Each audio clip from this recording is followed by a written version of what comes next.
Hi friends, எல்லோருக்கும் வணக்கம். எல்லோரும் எப்படி இருக்கீங்க? நல்லா இருக்கீங்களா? இன்னைக்கு நம்ம ஒரு புது கதை தான் பார்க்க போகிறோம். அதுக்கு முன்னாடி நீங்கள் நம்ம சேனலை மறக்காமல் சப்ஸ்கிரைப் பண்ணிக்கோங்க. கீழே இருக்க பெல் பட்டனை கிளிக் பண்ணிக்கோங்க ஃப்ரெண்ட்ஸ். வாங்க கதைக்குள்ளே போகலாம். என் பேர் ரகு. நான் ஒரு கடை வச்சிட்டு இருந்தேன். அந்த கடையில் இருக்கிற வியாபாரத்தை நம்பி தான் என்னோட வாழ்க்கை போயிட்டு இருந்துச்சு. நல்லபடியாக தான் போயிட்டு இருந்துச்சு அப்படின்னு தான் சொல்லணும்.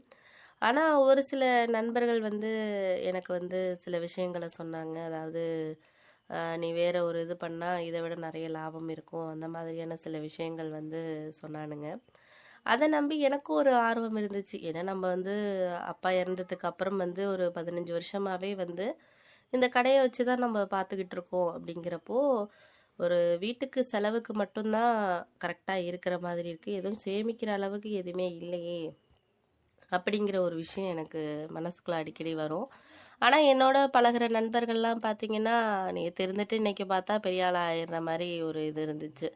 நம்ம மட்டும் அதே நிலைமையில இருக்கிற மாதிரி இருக்கே அப்படின்னு எனக்கு அடிக்கடி சிந்தனைகள் ஒரு விதமாக ஓட்டத்தில் தான் இருக்கும். அப்போ என்னோட ரொம்ப ஒரு நெருங்கிய நண்பன் ஒருத்தர் இருந்தார். அவரும் எனக்கு பக்கத்தில் தான் கடை வச்சுருந்தாரு. இருந்தாலும் ஒரு 2, 3 வேறு வேறு தொழில்கள் பண்ணிக்கிட்டு இருந்தார். அது மூலயமா நிறைய லாபம் வந்துருந்துச்சு. வீடெல்லாம் நிறைய வாங்கினாரு. அப்போ அவர் என்கிட்ட ஒரு நாள் திடீர்னு சொன்னார், நீ இதையே நம்பி ஒரே இதில் இருக்காத, வேறு வேறு எதுலையாவது உனக்கு எதில் ஆர்வம் இருக்குது, எதில் உனக்கு ஒரு சம்பாதிக்கணும்னு ஒரு எண்ணம் இருக்குதோ அதில் நீ ஏதாச்சும் முதலீடு பண்ணி, கொஞ்சமாக முதலீடு பண்ணி நீ ஆரம்பி அப்படிங்கிற மாதிரி சொன்னார். சரி அப்படின்னு சொல்லிட்டு எனக்கும் அந்த எண்ணம் இருந்துச்சு. இருந்தாலும் என்னோட மனைவிக்கிட்ட அதை சொன்னோன்னா அவள் என்ன சொல்வா அப்படிங்கிற ஒரு குழப்பமும் இருந்துச்சு. அதனாலேயே நான் தயங்கிக்கிட்டே ஒரு 3 மாதத்தை ஓட்டிக்கிட்டு இருந்தேன்.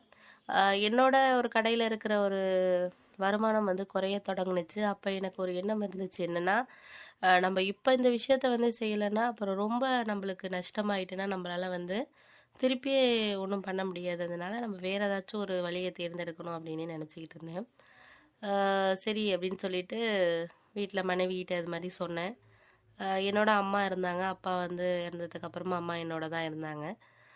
அம்மா சொன்னாங்க, நீ ஒன்றும் கவலைப்படாதடா, என்கிட்ட கொஞ்சம் அப்பா இறந்ததுக்கு அப்புறம் கொஞ்சம் நகை இருக்குது, நான் தரேன், அதை வச்சு நீ வியாபாரம் பண்ணு அப்படின்னு சொன்னாங்க.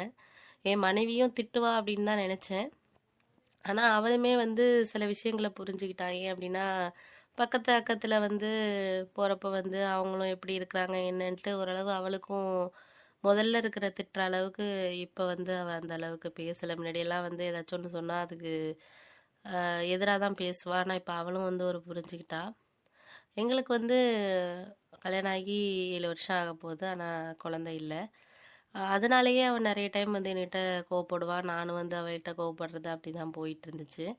சரி, நம்ம வேறு ஏதாச்சும் ஒரு தொழில் பண்ணணும் நம்ம கணவர் சொல்கிறாங்கங்கிறத அவளுமே நான் சரிங்க அப்படிங்கிற மாதிரி நான் உங்களுக்கு உதவிக்கு இருக்கேன், நீங்கள் ஒன்றும் கவலைப்படாதீங்க, நம்ம வேறு ஏதாச்சும் பண்ணுவோம் அப்படிங்கிற மாதிரி சொன்னாங்க. சரின்னு சொல்லிட்டு நானும் அம்மா நகை இதெல்லாம் வச்சு ஒரு பணத்தை ஏற்பாடு பண்ணி, நான் பார்த்துக்கிட்டு இருந்த கடையிலேருந்து ஒரு 4-5 கடை தள்ளி இன்னொரு கடை ஓப்பன் பண்ணேன். அதில் இப்போ அதிகமாக போகக்கூடிய ஒரு தொழிலை ஆரம்பிக்கணும் அப்படின்னு சொல்லிட்டு என் பக்கத்தில் இருக்கிற அந்த கடையில் உள்ளவர்கிட்டையே உதவி கேட்டேன். அவரும் சில இடங்களில் சொன்னார், அந்த இடத்துலேருந்து நீ பொருள் வாங்கிட்டு வந்தால் உனக்கு நிறைய கொஞ்சம் லாபம் கிடைக்கும். ஏன்னா இங்கே மொத்தமாக விற்கிறதுனால அதை வாங்கியாந்து நீங்கள் விற்றீங்கன்னா உங்களுக்கு கொஞ்சம் நல்லாவே லாபம் கிடைக்கும் அப்படிங்கிற மாதிரி சொன்னாங்க. சரின்னு சொல்லிட்டு நான் இப்போ இருக்கிற கடையில் நான் மட்டுமே வியாபாரம் பார்த்தேன். ஆனால் இப்போ புதுசாக கடை ஆரம்பிக்கிறதுனால அதுக்கு யாராச்சும் ஒருத்தவங்களை நம்ம வேலைக்கு சேர்த்து தான் ஆகணும் அப்படிங்கிற ஒரு கட்டாயம் வந்துச்சு. என்ன பண்ணுறதுன்னு தெரில. ஏன்னா கடை ஆரம்பிக்கிறதுக்காக எல்லா ஏற்பாடும் பண்ணியாச்சு.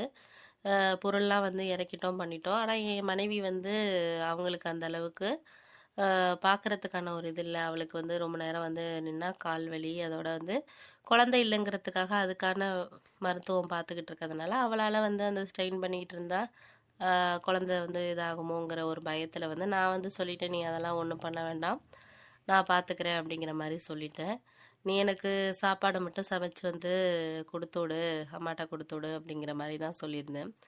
ஒரு வாரம் நான் இந்த கடையும் அந்த கடையும் மாற்றி மாற்றி போயிட்டு பார்த்துக்கிட்டு அப்படி இருந்தேன். இது ஆஃப் டே திறந்து வைக்கிறது, அப்புறம் அதை பார்த்துட்டு இப்படி மாற்றிருந்தேன். எனக்கு ஒரு விஷயம் தோணுச்சு, நம்ம புது கடைக்கு வந்து யாராச்சும் ஒருத்தவங்கள நம்ம சேர்த்து தான் ஆகணும். இல்லைன்னா நம்ம இப்போ இவ்வளவு வந்து முதலீடு போட்டது கஷ்டம் அப்படிங்கிற மாதிரி இருந்துச்சு.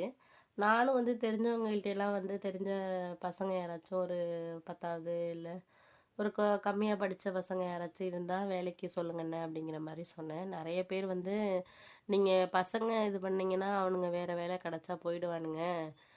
அதனால வந்து யாராச்சும் பெண்கள் யாராச்சும் இருந்தால் அவங்கள வேலைக்கு நீங்கள் சேர்த்து வைங்க அப்படிங்கிற மாதிரி அவங்க சொன்னாங்க.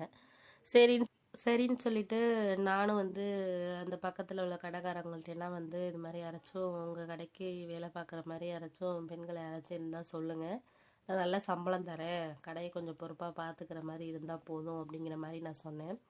அதுக்கு அந்த எனக்கு தெரிஞ்ச அண்ணன் வந்து சொன்னார், எங்கள் வீட்டுக்கிட்ட வந்து ஒருத்தவங்க இருக்கிறாங்கப்பா, அவங்களுக்கு வந்து கணவன் கிடையாது, ஒரு பொண்ணு இருக்காங்க, அவளும் வந்து காலேஜ் படிச்சுக்கிட்டு இருக்கு, அவங்க தான் வந்து வேலை வேணும்னு சொல்லிக்கிட்ட கேட்டுக்கிட்டு இருந்தாங்க. நான் வேணா அவங்கள வந்து கேட்டு பார்க்குறேன், கடைக்கு வர்றீங்களா, என்ன வேலை இருக்கும் அப்படிங்கிற மாதிரி நான் சொல்லி பார்க்குறேன், என்ன சொல்கிறாங்க அப்படின்னு கேட்டுக்கிட்டு நான் வந்து உன்கிட்ட சொல்கிறேன்ப்பா அப்படிங்கிற மாதிரி சொன்னாங்க. சரிண்ணே, ஒன்றும் பிரச்சனை இல்லை, நீங்கள் கேட்டுக்கிட்டு என்னன்னு என்கிட்ட சொல்லுங்கள், அவங்கக்கிட்ட என் நம்பரை கொடுங்க, அவங்களுக்கு ஓகேன்னா ஃபோன் அடிக்கட்டும் எனக்கு அப்படிங்கிற மாதிரி சொன்னேன். சரிப்பா, நான் போயிட்டு நான் உனக்கு என்னென்னு சொல்கிறேன் அப்படின்ட்டு அவர் கிளம்பிட்டாரு. அதுக்கப்புறம் நானும் வந்து வீட்டுக்கு வந்துட்டேன். அதுக்கப்புறம் என்ன நடந்துச்சுங்கிறத அடுத்த பகுதியில் நான் உங்ககிட்ட சொல்கிறேன் ஃப்ரெண்ட்ஸ்.